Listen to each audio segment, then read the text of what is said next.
हम पढ़ रहे थे आपकी हिंदी की पाठ्य पुस्तक भारत की खोज का दूसरा अध्याय तलाश। आधा अध्याय हम पिछली वीडियो में पढ़ चुके हैं। भारत की खोज नामक पुस्तक द्वारा पंडित जवाहरलाल नेहरू ने भारत के अतीत के बारे में जानने की कोशिश की है तथा यह जानने का प्रयास किया है कि ऐसी कौन सी सभ्यता थी जिसके कारण भारत को इतने वर्षों तक प्रसिद्धि प्राप्त होती रही। ऐसी क्या शक्ति थी जिसने भारत को खो दिया है।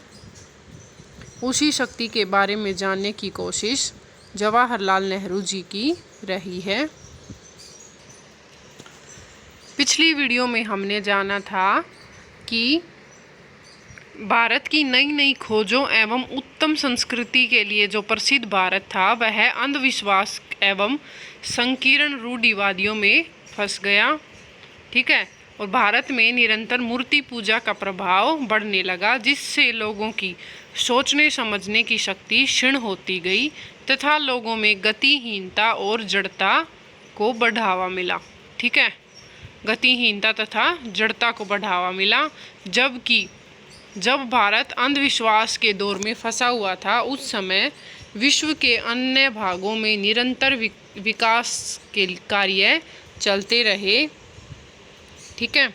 और भारत में कुछ समय तक गतिहीनता और जड़ता बनी रही, जिससे विकास के साधन आगे नहीं बढ़ पाए। ठीक है। लेकिन लेखक ने क्या कहा है कि समय समय पर दोबारा जागरूक होने के मौके मनुष्य को मिलते रहते हैं। इस प्रकार भारत में लगातार नए पुराने में तालमेल बैठाने का प्रयास या कोशिश होती रही है कि हम अपनी पुरानी परंपराओं को भी ना भूलें और नई परंपराओं को भी उसमें जोड़ दें, ताकि हम अपने देश का विकास अच्छी प्रकार से कर पाएं। ठीक है। इसलिए भारत अपने प्राचीन संस्कारों और नए विचारों को आत्मसात करता रहा है। ठीक है। इसी कारण से भारत के लोग अपने प्राचीन संस्कारों को न छोड़ते हुए नए विचारों को भी अपने जीवन में लाते रहे हैं। आगे हम देखते हैं, अगला पॉइंट है भारत की तलाश। ठीक है। अगला क्या है? भारत की तलाश। पंडित जवाहरलाल नेहरू अपने अध्ययन एवं यात्राओं के कारण भारत को कुछ हद तक समझने में सफल हुए, किंतु उनके मन को पूर्ण संतुष्टि नहीं हुई।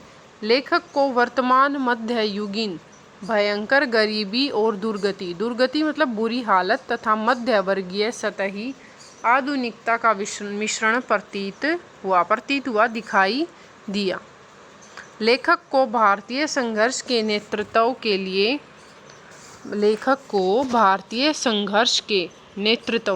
क्या होता है? लीडरशिप के लिए मध्य वर्ग से ही उम्मीद थी, क्योंकि वह स्वयं को बंदी और सीमाओं में जकड़ा हुआ समझकर उन्नति और विकास करना चाहता था।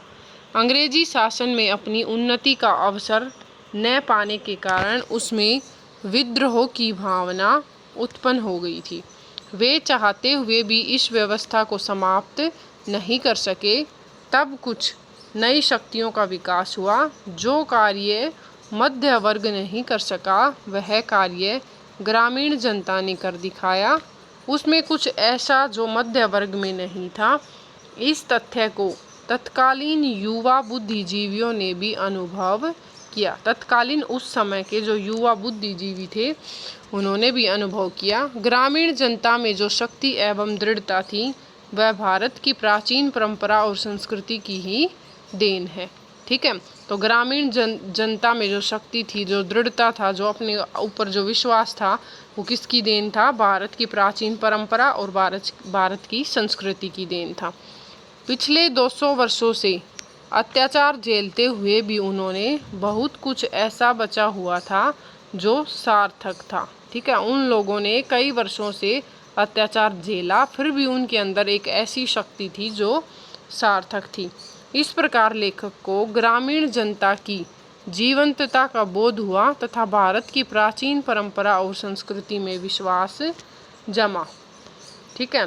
तो भारत की तलाश में लेखक भारतवासियों के विषय में जानकारी प्राप्त कर रहा था ताकि समय आने पर वह भारत की स्वतंत्रता के संघर्ष का नेतृत्व कर सके।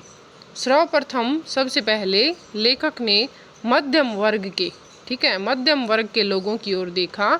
लेखक को लगा कि मध्यम वर्ग ही वह वर्ग है जो अंग्रेजी सरकार द्वारा बनाए गए ढांचे की उपज है। ठीक है, अंग्रेज सरकार ने जो जीवन जीने का ढांचा बनाया था वो उसकी उपज कौन है? मध्यम वर्ग। उनमें वह शक्ति और दृढ़ निश्चय नहीं जो विदेशी सरकार को उखाड़ फेंके। ठीक है, वो उनकी उपज है, इसलिए उनमें इतनी शक्ति और इतना दृढ़ निश्चय नहीं है कि वो विदेशी सरकार को ही उखाड़ फेंके। वे अपने स्वार्थों के साथ चिपके हुए हैं। ठीक है, वो अपने स्वार्थ के लिए उनकी हाँ में हाँ मिलाते हैं। फिर लेखक की दृष्टि ग्रामीण लोगों पर पड़ी। ठीक है, ग्रामीण गांव में रहने वाले, उनमें उन्हें कुछ ऐसा अनुभव हुआ जो मध्य वर्ग के लोगों में नहीं था।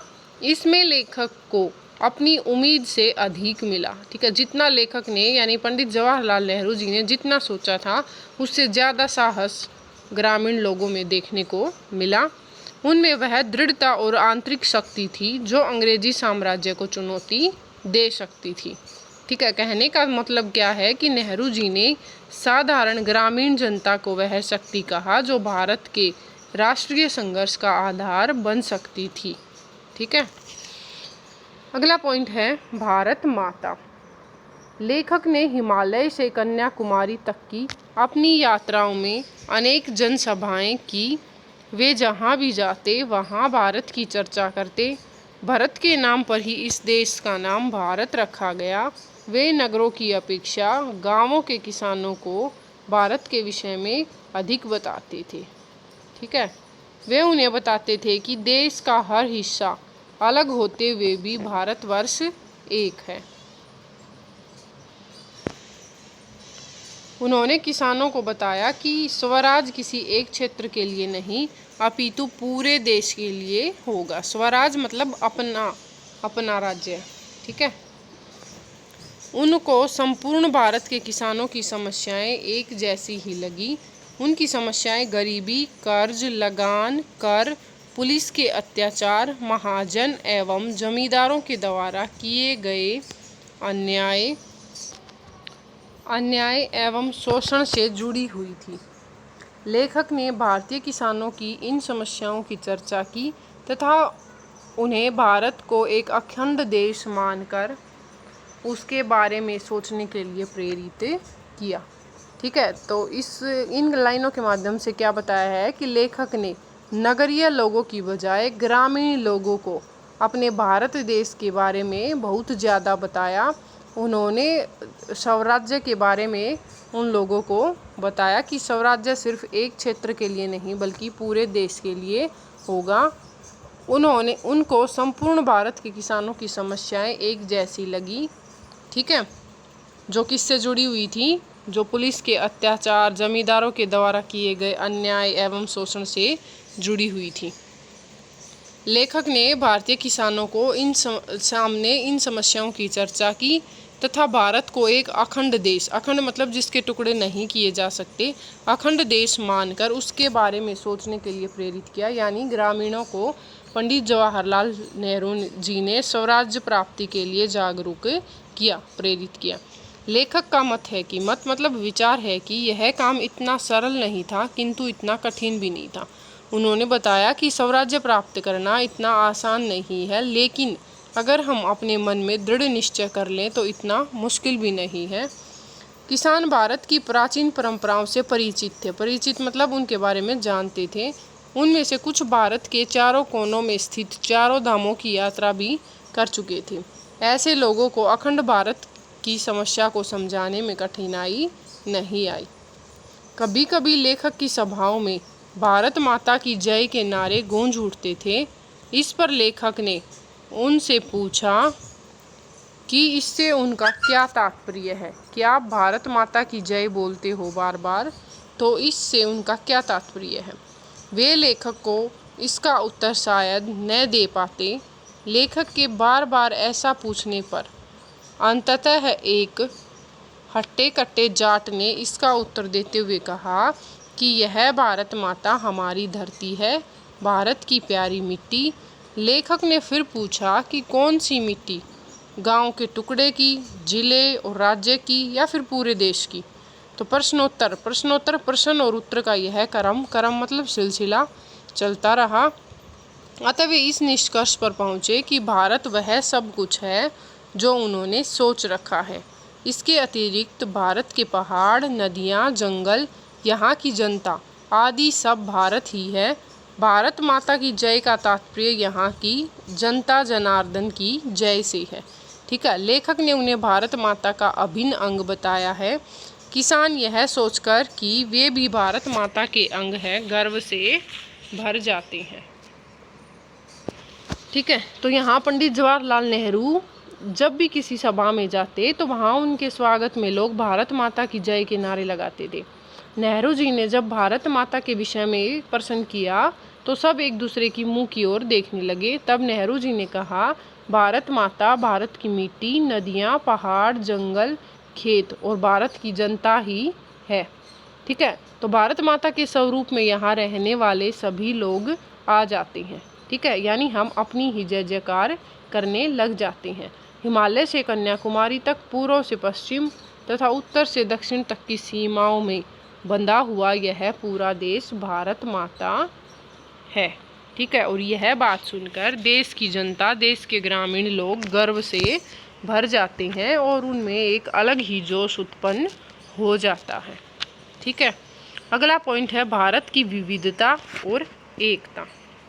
ठीक है, विविधता क्या होती है? भिन्न भिन्न चीज़ें, अलग अलग बातें।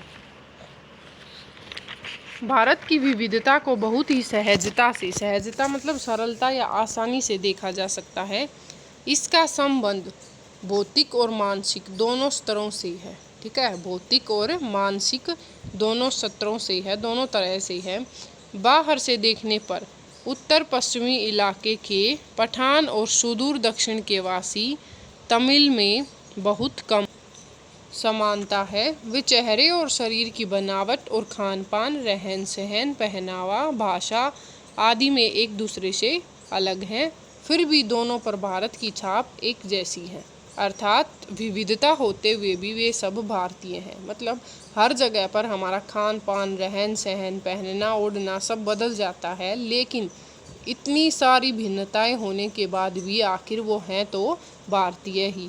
ठीक है, इसी प्रकार से बंगाली, मराठी, गुजराती, तमिल, आंध्र, उड़िया, असमी, कन्नड़, मलयाली, सिंधी, पंजाबी, पठान, कश्मीरी, राजपूत और हिंदुस्तानी आदि अनेक भाषा भाषी जनता सैकड़ों वर्षों से अपनी अपनी अलग पहचान बनाए रखते हुए भी वे ऐसे भारतीय बने रहे जिनकी राष्ट्रीय विरासत, नैतिक और मानसिक विशेषताएं एक समान थी। ठीक है, इस प्रकार प्राचीन भारत की एक समान संस्कृति और सभ्यता थी। विदेशी प्रभाव भी इसी में जज्ब हो गए, मिल गए। जब भी किसी विघटनकारी शक्ति ने देश के विरुद्ध सिर उठाना चाहा तो उसे कुचल दिया गया तथा परस्पर सामंजस्य तालमेल स्थापित करने का प्रयास किया गया। इस प्रकार प्राचीन काल से ही भारत को अखंड माना गया। अखंड मतलब अर्थात इसके टुकड़े नहीं हो सकते, और इसी के अंतर्गत विभिन्न विचारों को मान्यता देते हुए विविधता, इस भिन्नता को स्वीकार किया गया, परंतु देश की अखंडता को बनाए रखा गया। इस प्रकार भारत की विविधताओं में भी एकता का सूत्र बना रहता है। ठीक है, इतनी सारी विभिन्नताएं होने के बावजूद भी भारत में एकता है। जब भी कोई बाहरी शक्ति देश पर आक्रमण करती है तो सभी मिलकर उसका सिर कुचल देते हैं। यहाँ क्या देखने को मिलती है? विविधता में एकता। लेखक इस बात को स्वीकार करता है कि हर देश में ऐसी विविधताएं, ऐसी भिन्नताएं विद्यमान रहती हैं, किंतु फिर भी समूचे रूप में वह एक ही देश होता है। दो अलग अलग देशों की सीमांत क्षेत्रों में यह विविधता कम दिखाई देती है। प्राचीन एवं मध्यकाल में सामंती जाति और धर्म के संबंधों का अधिक महत्व था। लेखक इस बात को भी स्वीकार करता है कि एक भारतीय किसी दूसरे में जाकर अपने देश के किसी दूसरे हिस्से में जाने की अपेक्षा अधिक अजनबीपन अनुभव करता है। ठीक है, यह भावना भी देश की एकता को बनाए रखने में सहायक सिद्ध हुई है। आज के युग में राष्ट्रीयतावाद की भावना का बहुत विकास हुआ है। फलस्वरूप विदेशों में रहने वाले भारतीय अपना धर्म, जाति, संप्रदाय आदि भुलाकर भारतीय बनकर ही रहते हैं। पंडित जवाहरलाल नेहरू ने भारत के बारे में लिखा है कि उनके सामने दूर दूर तक फैले हुए मैदान, उन पर बसे अनेकानेक छोटे छोटे गांव, कस्बे, शहर हैं जिनमें वे घूमे हैं।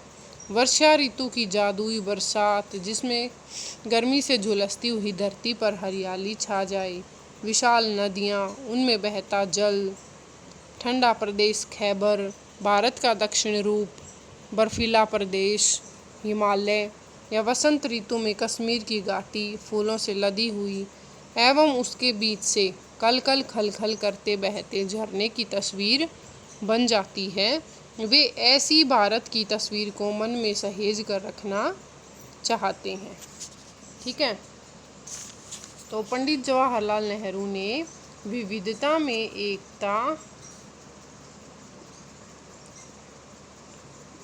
वाले पॉइंट में क्या बताया है कि जब जवाहरलाल नेहरू जी ने देश के अलग अलग भागों में जाकर देखा तो उन्हें लगा कि भारत में अनेक विविधताएं साक्षात रूप में, प्रत्यक्ष रूप से दिखाई देती हैं। वहाँ के लोगों के जीवन में यह विविधता सर्वत्र मतलब सब जगह देखी जा सकती है। उनके रहन सहन, खान पान, वेशभूषा, भाषा, धर्म आदि में। ठीक है, भारत की भौगोलिक स्थिति में भी विविधता छुपी हुई नहीं है। कहीं बर्फ़ से ढका हुआ प्रदेश होता है तो कहीं पर तपता रेगिस्तान होता है, कहीं बारिश ज़्यादा होती है तो कहीं एक बूंद के लिए भी लोग तरस जाते हैं। इतनी विविधताएं होते हुए भी भारत देश में एकता बनी हुई है। उसकी एकता के सूत्र उसकी संस्कृति एवं सभ्यता में देखे जा सकते हैं। यहाँ विचारों की एकता ही उसकी एकता का मजबूत आधार बना हुआ है। ठीक है, कि लोग इतनी विविधताएं होते हुए भी लोगों के विचारों में एकता है और यही हमारे देश का मजबूत आधार लेखक ने बताया है। अगला है जन संस्कृति। पंडित जवाहरलाल नेहरू जब भी भारतीयों की गतिशीलता को देखते तो उसका संबंध अतीत से जोड़कर उसे परखते रहते, जबकि लोगों का ध्यान सदैव भविष्य पर टिका रहता है। ठीक है, पंडित नेहरू जी जब भी भारतीयों की गतिशीलता को देखते तो उसका संबंध अतीत से जोड़ते थे और उन चीज़ों को परखते रहते थे, जबकि अन्य लोगों का ध्यान सदैव हमारे भविष्य पर टिका रहता है। उनकी दृष्टि में संपूर्ण भारत की सांस्कृतिक पृष्ठभूमि समान है। भले ही लोग अलग अलग प्रांतों से थे, इस पृष्ठभूमि में लोक प्रचलित परंपरा, इतिहास, प्राचीन कथाएं, संस्कृति आदि का मेल इस प्रकार था कि किसी को अलग अलग करके देखना संभव नहीं है। अनपढ़ ग्रामीण भी इस संस्कृति के बराबर के भागीदार हैं। लेखक ने भारतीय जन संस्कृति को एकता का आधार बताते हुए कहा है कि रामायण एवं महाभारत और अन्य ग्रंथ भी दूर दूर तक भारतीय जनता के बीच प्रसिद्ध है। इन ग्रंथों का अभाव अशिक्षित लोगों पर भी है। उन्हें कई कई पद और चौपाइयाँ याद हैं। इस प्रकार वे किसी प्राचीन रचना से किसी कहानी को प्रमाण स्वरूप प्रस्तुत करते थे जिसका कोई नैतिक उपदेश भी होता था। लेखक को ऐसी घटनाओं पर आश्चर्य होता था। लेखक के मन में भारतीय इतिहास के सुनिश्चित तथ्यों से निर्मित तस्वीरों का भंडार था। उन्होंने अनुभव किया कि एक अनपढ़ किसान के मन में भी ऐसी तस्वीरों का भंडार है। नेहरू जी ग्रामीण एवं अनपढ़ लोगों की ऐसी बौद्धिक क्षमता पर हैरान थे, ऐसी बुद्धिमत्ता पर हैरान थे। भारतीय स्त्री पुरुषों के आकार, आकर्षण एवं मानसिकता का उल्लेख करते हुए पंडित जवाहरलाल जी ने कहा है कि एक और जहां उन्हें संवेदनशील चेहरे, बलिष्ठ देह मतलब शरीर और सरल व्यवहार वाले पुरुष दिखाई देते हैं, तो वहीं उन्होंने विनम्रता, प्रेम, गरिमा और संतुलन बनाए रखने वाली महिलाएं भी देखी। लेखक सोचता है कि यदि इनके हालात भारतीय लोगों के चेहरे पर गरीबी और उससे उत्पन्न पीड़ा साफ तौर पर देखी जा सकती है। सभी निराशा से घिरे हुए हैं, भ्रष्टाचार फैला हुआ है, अभाव एवं असुरक्षा का वातावरण बना हुआ है। लेखक ने यह भी अनुभव किया कि भारतीयों में कष्ट सहन करने या हालात को सहन करने की अथाह शक्ति है। विनम्रता और इंसानियत सदैव से भारत की धरोहर रही है, जिसे बड़े से बड़ा दुर्भाग्य भी मिटा नहीं सका। लेखक के कहने का भाव यह है कि भारतवर्ष को भले ही कितने बुरे से बुरे दौर से गुजरना पड़ा हो, किंतु यहाँ के सांस्कृतिक तत्व सदा बने रहे। जन संस्कृति के माध्यम से लेखक क्या बताना चाहता है? तो लेखक बताना चाहता है कि वह भारतीय संस्कृति के प्रति हमेशा आस्थावान रहा है। उसके विविध रूपों को देखने की उसके मन में तीव्र इच्छा रही है।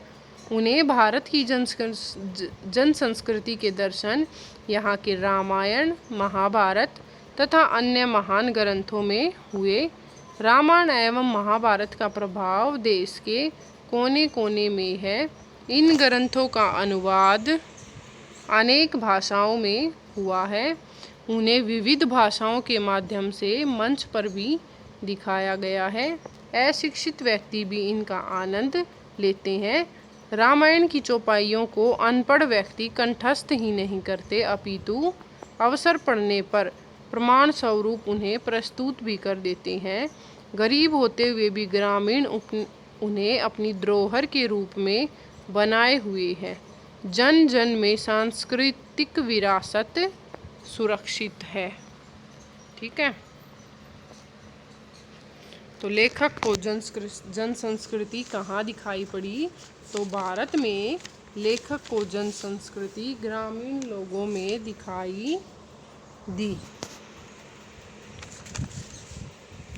यह था हमारा अध्याय। वीडियो अच्छी लगे तो लाइक और शेयर करें, चैनल को सब्सक्राइब करें।